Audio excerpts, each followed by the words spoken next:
the poverty of rationalist judgment. I once discussed the meaning of sacrifice in the Bible with a Protestant friend of mine, the purpose being to decide what it meant to say that the Eucharist, or Lord's Supper as he preferred, was a sacrifice. My friend wasn't at all keen on the idea that the Eucharist was a sacrifice, though he thought that the Epistle to the Hebrews was one of the best argued and well-styled books in the Bible.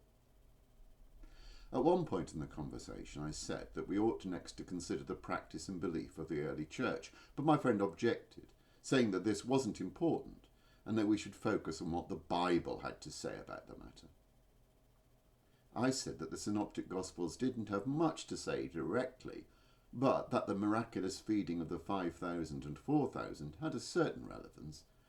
My friend disagreed, saying that the only common factor to these two events and Jesus' Last Supper was simply eating.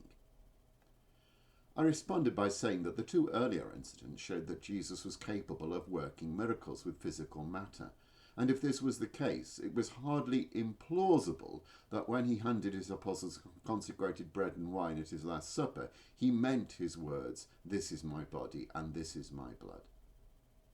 In this case, the supposed miracle was only of the spiritual or ontological realm, not the physical or material. At this, my friend said that the feeding of the 5,000 and the 4,000 weren't really miraculous.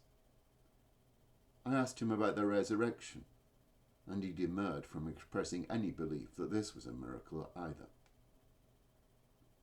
I asked him what Jesus had meant when he said and did what he said and did at the Last Supper.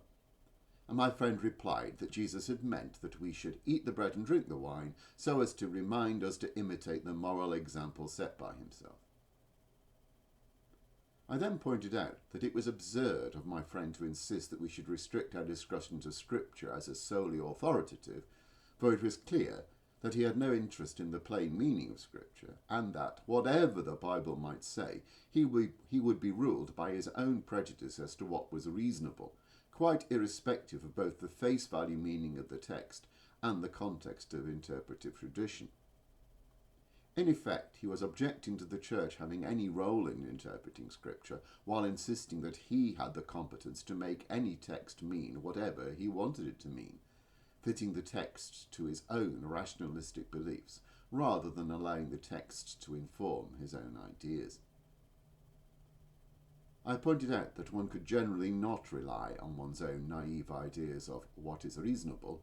as quantum mechanics, the foundation of most modern physics, is entirely unreasonable in its basis, and if one was to apply this kind of judgment to physics textbooks, which he insisted on applying to the Bible, one could never begin to apply quantum mechanics, and the whole of our electronic technology would be forfeit. I quoted Hamlet, "There are more things in heaven and earth than are dreamed of in your philosophy, Horatio."